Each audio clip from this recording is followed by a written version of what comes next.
Magandang umaga po sa ating lahat mga kapatid at welcome po sa 13th Sunday Ordinary Time. Ang atin pong ebanghelyo sa araw na ito ay mula po sa Gospel ni St. Matthew chapter 10 verses 37 to 42 at ganito pang sinasabi sa atin ng Panginoon. Sinabi ni Jesus sa kanyang mga alagad, "Hindi karapat-dapat sa akin ang mas nagmamahal sa kanyang ama o ina kaysa akin. Hindi karapat-dapat sa akin ang mas nagmamahal sa kanyang anak kaysa akin. At hindi karapat-dapat sa akin ang sinumang hindi nagpampasan sa kanyang krus at sumusunod sa akin. Mawawala ng kanyang sarili ang sinumang nagpapahalaga nito at matatagpuan naman ito ng nawawalan ng kanyang sarili. Kung may tumatanggap sa inyo, tinatanggap din niya ako. At kung may tumatanggap sa akin, tinatanggap din niya ang nagsugo sa akin. Kung may tumatanggap sa isang propeta dahil propeta ito, tatanggapin niya gantimpalang bagay sa isang propeta. Kung may tumanggap sa isang mabuting tao dahil marangal ito, tatanggapin niya ang gantimpalang bagay sa isang mabuting tao. Kung may magpainom ng malamig na tubig sa isa sa maliliit na ito dahil sa alagad ko ito, sinasabi kong hindi siya mananatiling walang gantimpala." Mga kapatid, ito po yung mabuting balita ng ating Panginoon on the 13th Sunday. At pagnilayan po natin na ang tawag ng Panginoon, the message of the Lord focuses more on the call to discipleship. Una po nating unawain, mga kapatid, ano po ba yung disciple? Sino po ba yung disciple? At paano po ba mamuhay ang isang disciple? So, what is a disciple? A disciple is a person who is called by God. Tayong lahat ay tinawag ng Diyos. Tayong lahat ay tinawag ng Diyos by name. And this happened during our baptism. When we were baptized, we were given a name. And that giving of the name was the beginning of our call to become disciple of the Lord. Pangalawa, a disciple is a person who is chosen by God. You and I are chosen by God. And what is His purpose of choosing us? What is His purpose of calling us? Ang Kanya pong layunin na tayo ay tawagin o tayo ay piliin ay upang maranasan natin at makilala natin kung sino po ang Diyos. Kung sino siya. Kung ano siya. Tinawag tayo to experience His very personal, intimate, and passionate love for all of us. So the purpose of God calling us by name, choosing us, is for us to experience how He loves us. At pagkatapos, a disciple is a person who is sent by God. Pinadala ng Panginoon matapos mong maranasan sa buhay mo ang Kanyang pagmamahal, matapos mong maranasan ang Kanyang kagandahang loob sa iyong buhay, pinadala ka ng Panginoon to communicate that love, that goodness of the Lord to other people. So, pinadala tayo, the purpose of sending us is we become communicators of God's love, communicators of God's goodness to other people wherever they are. So ito po yung palatandaan natin o laging tatandaan natin. What is a disciple? A disciple is a person called by name, chosen by God, and sent by God to proclaim the good news, to proclaim God's love, God's generosity, God's graciousness to the world. Then who is a disciple? A disciple is a person who listens to the call of God, who understands the call of God, and a person who responds to the call of God. So, ang isang alagad ay nakinig sa tawag ng Diyos, naintindihan ang tawag ng Diyos, at nagpasyang tumugon sa tawag ng Diyos sa pamamaraan na kanyang pinili, sa pamamaraan na kung saan siya ay makakatugon ng mas maganda sa tawag ng Panginoon. At ano po ang pamantayan sa atin ng Panginoon sa kanyang pagtawag sa atin? May tatlo pong pamantayan na narito sa ating gospel ngayon. Kung titingnan po natin, sabi ng Panginoon, kung nagmahal ka ng iyong mga magulang masigit ka sa akin, you are not worthy of me. Kung nagmahal ka ng iyong anak, more than you love me, you are not worthy of me. If you love other people, if you love your things, if you love your material things, whatever you possess more than me, you are not worthy to become my disciple. If you don't carry your cross, you are not worthy to be my disciple. If you don't follow me, then you are not worthy to be my disciple. Imitat pong pamantayan ng Panginoon upang tayo ay maging alagad niya. Ang unang pamantayan ay to love. To love. But this love is not exclusive. This love is not limited to our families, not limited to our friends, not limited to those people related to us. But this love is a call to love inclusively, to include all people, all races, all kinds of people around the world. So a disciple is to respond to the call of God, and the first criterion of God in calling us is to love all people. And all of us will qualify this because tayong lahat ay marunong namang magmahal. At ang pagmamahal na ito ay hindi nakabatay sa ating kayamanan. Ang pagmamahal na ito ay hindi nakabatay sa ating influence in the community. Ang pagmamahal na ito ay hindi nakabatay sa ating political power in the community, kundi our capacity to love. And rich and poor, we can love. Rich and poor, we are able to love. To love. And this love must include those people who are poor, who are in the peripheries, those people who are sufferers, those people who are suffering, those people who are oppressed, those people who are voiceless in the society.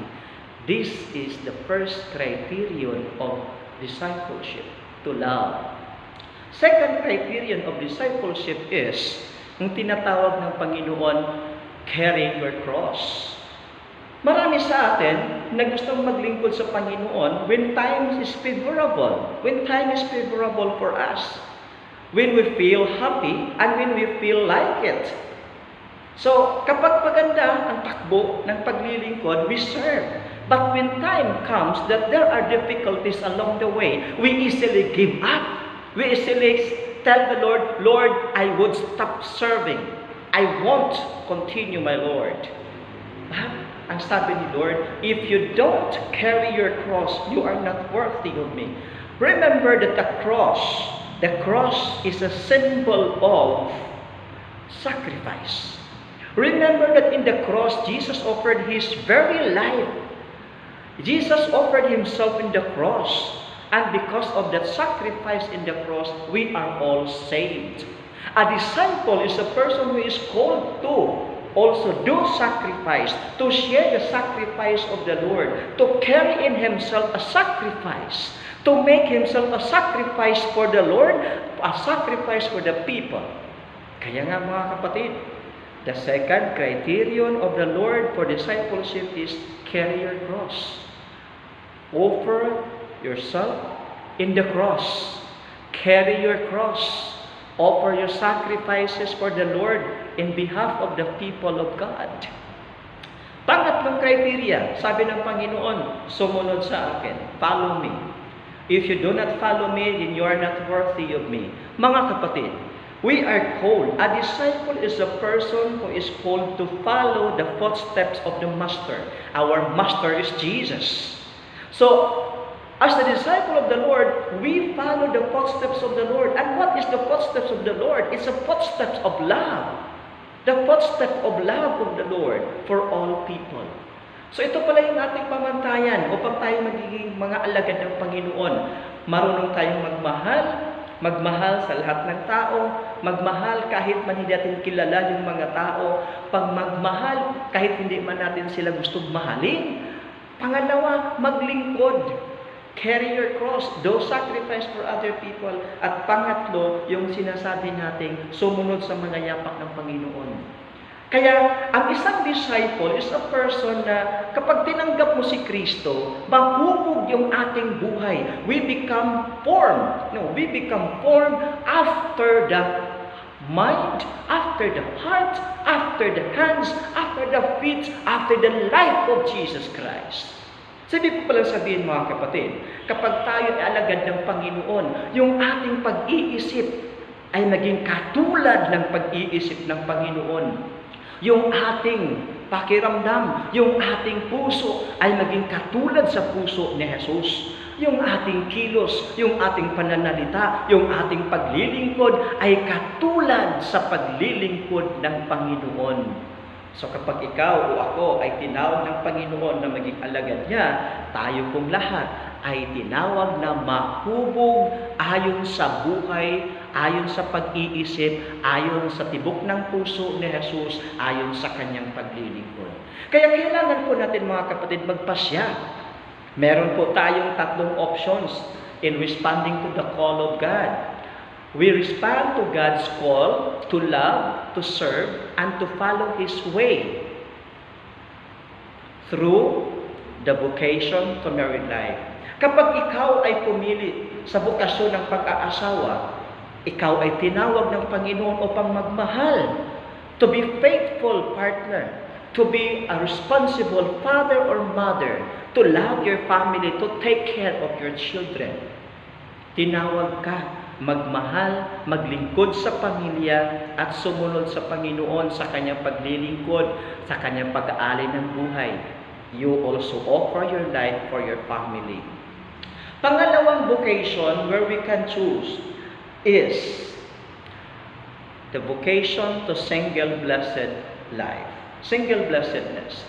Kapag ikaw ay pumili naman sa single blessedness, you make yourself available.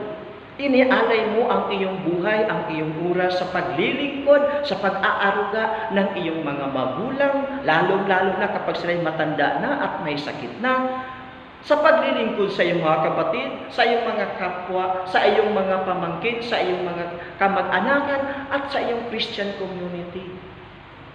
Inialay mo ang iyong sarili para sa kanila. Pangatlong opsyon ng ating pagtugon sa Panginoon ay ito po yung pagtugon na buong buhay mo, iaalay mo sa Panginoon sa pamamagitan ng pagpapari, pagmamadri at pagbabrother. Ito po ang pangatlo nating option.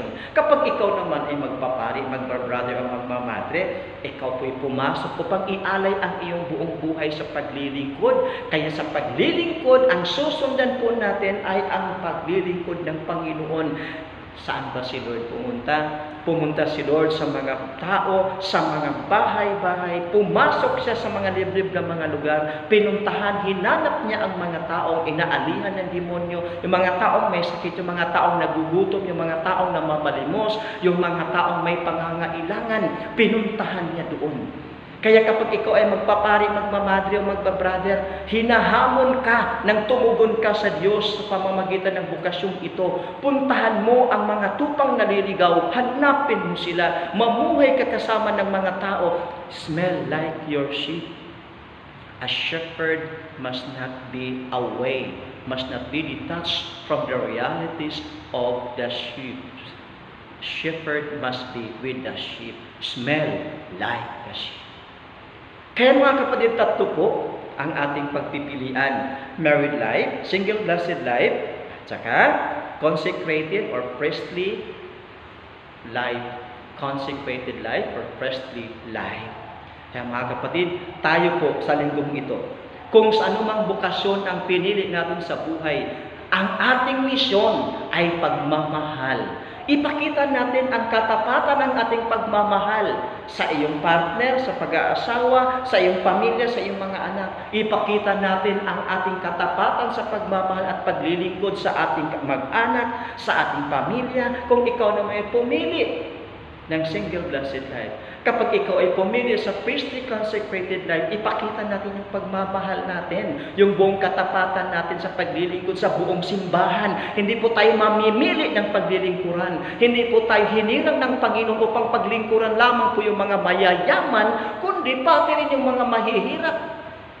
Pinili tayo ng Panginoon upang tayo ay paglingkuran ang lahat ng tao, mayaman man o mahirap. Lahat po ng ito, mga anak ng Diyos, ay paglilingkuran ng sino mang tumugon sa pagpapari, pagmamadre o pagpaprader. Kaya mga kapatid, ang atin pong ebanghelyo ngayon ay nagsasabi sa atin, lahat tayo tinawag ng Diyos. Tinawag tayo ng Diyos, kaya tumugon tayo sa Diyos. Ngayon, ang dami-daming nangangailangan ng paglilingkod, lalong-lalo sa pandemyang ito. Maraming mga kapatid na naghihikahos, maraming mga nawawalan ng trabaho, maraming hindi na mawari kung ano bang pangyayari ngayon. Maraming depressed people. Go and become a disciple of the Lord for them. Go, talk to them. Go, pray with them. Go and tell them the good news that the Lord is present in us. He is calling us to love, to serve, and to follow Him. God bless you, and peace be with you.